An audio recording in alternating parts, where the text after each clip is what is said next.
Première, deuxième, troisième génération, nous sommes tous les enfants d'immigrés. Première, deuxième, troisième génération, nous sommes tous les enfants d'immigrés. Nous sommes là pour la 12e fois. Cela fait 12 ans que le centre fermé de Vothen pour étrangers a été ouvert. Pour nous, cela constitue 12 ans de déni des droits de l'homme.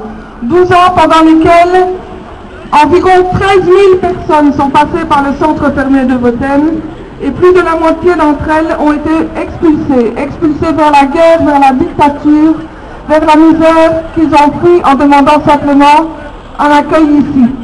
Les expulsions violentes se poursuivent chaque jour et chaque semaine nous recevons des témoignages de ces violences subies, violences physiques, violences verbales lors des expulsions.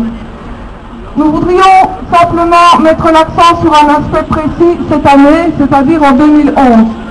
Comme vous le savez, en 2009, il y a eu une opération de régularisation. Cette opération a suscité énormément d'espoir parmi les sans-papiers et de fait, il y a eu une série de personnes, il y a quand même 25 000 personnes qui ont obtenu en 2010 leur régularisation. À côté de cela, il y en a 10 000 qui ont eu une réponse négative. Et actuellement, en 2011, beaucoup de personnes n'ont pas encore de réponse à leur demande de régularisation et d'autres reçoivent des réponses négatives. Donc nous voulons vraiment protester contre cette situation. Nous nous retrouvons, de fait, face à des personnes que nous avons soutenues, que nous avons aidées, qui se trouvent maintenant au centre fermé de Vothen. Par exemple, un ancien occupant de la gare de Bressuire, d'origine tunisienne, a reçu une réponse négative à son dossier. Réponse négative, pourquoi? Tout simplement parce que la pièce d'identité n'était pas tout à fait conforme. Par exemple, l'ambassade du Maroc a délivré des attestations qui n'ont pas été jugées valables. Cette personne est aujourd'hui au centre fermé de Vothen.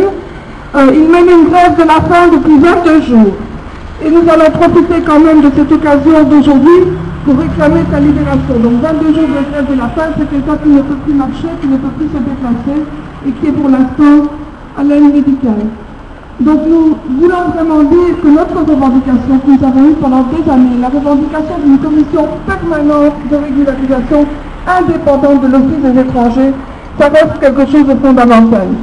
Tant qu'on ne changera pas la politique d'asile et d'immigration de l'État belge, on aura toujours des milliers de sans-papiers dans la clandestinité, des milliers de personnes qui seront surexploitées dans l'ORECA, dans l'agriculture, dans la construction et ailleurs.